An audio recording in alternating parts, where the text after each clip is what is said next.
Thank God it's Monday. Today we get to look at Scripture and make it applicable, actionable in our own lives. The text that I have is about marriage. So this is a challenge, but it's not to make it for everybody. Because Christian marriage is not exclusionary. The things that Christian marriage is designed to show or designed to do are actually not something that you can only experience within Christian faith. It's just not true that the Christians that are married are like level 2 Christians. Just think about, who was Jesus? He was a single man. Who was Paul? He was a celibate single man, right? The main characters of the Bible are actually not the main characters of the Bible because they're married. They're just following God. That's what they're doing. So within the marriage, how do you follow God? How do you experience Him the best? I looked at household codes, like the roles, like Aristoteles. How did he talk about marriage? And then compared it to how Paul talks about it. And here's what I found out. Number one, Aristoteles talks a lot about ruling and governing and obeying. That's not the language Paul uses.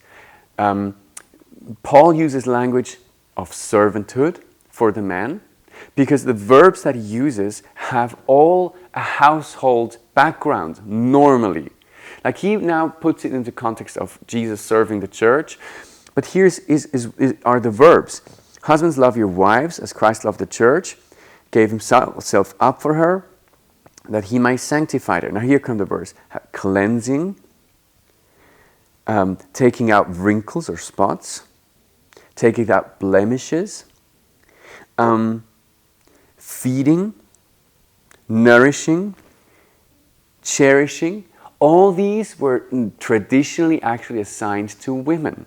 So now Paul comes and when he talks to men, he doesn't talk about how to be a great leader, right?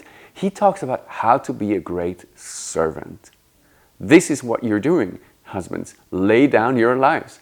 And then for women, he says, lay down your ego. Now, what is harder, laying down your ego or laying down your life? I would say they're the same thing. It's just from a different side, right?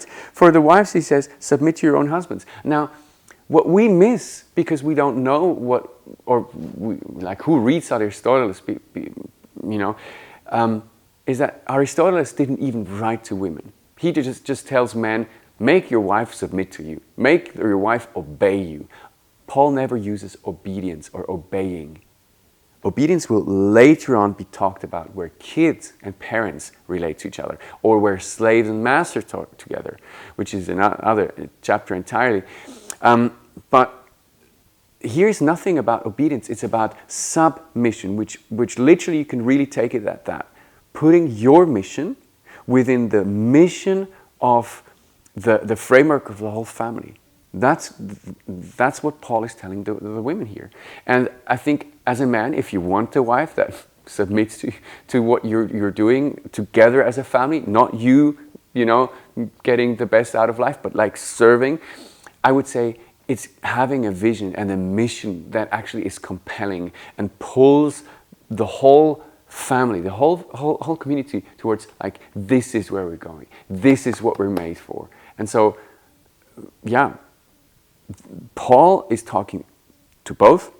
He's using language of servanthood, and he's softening the way that time would have talked about the role of the woman. Last bonus, he's using unity language. He's using unity language because Aristoteles only talks about this is what this role does, the slaves do this, the children do this. Nowhere talks about community. Paul uses community language all the time. And that's also the entry door for everyone here listening who are like, oh, this is about marriage. I have nothing to say here because I'm not in a married relationship. Paul uses the marriage as a picture for God. He says the marriage is how amazing it might be and how difficult it might be as well. If you read what he is asking of us, then it's only just a picture for the real deal. The real deal is actually the relationship between God and you and the church. And so if you're in a small group, connect group with lots of different backgrounds, and married, divorced, single, whatever the background is, look at this text, which is Ephesians 21:33, and look at what is the relationship that Jesus has to the church. What does He do for you? What is He expecting of you? In the context, like you are the bride, right? What is Paul talking about in terms of the church? If you're in a connect group where you're all married couples, then read it together as married couples and see how can we model this in a way that is applicable to us. How can I serve my wife best? How can I lay down my life, lay down my ego within this relationship? That is a challenging question, obviously, but I think it is worthwhile because it will enrich your marriage. It will enrich your unmarried life, because once you realize what God is doing for you and what you can do for Him, your relationship with God will deepen and strengthen. And that's the goal of this video. And so I hope I did this, and I'm looking forward to see you Sunday or next Monday. God bless you guys.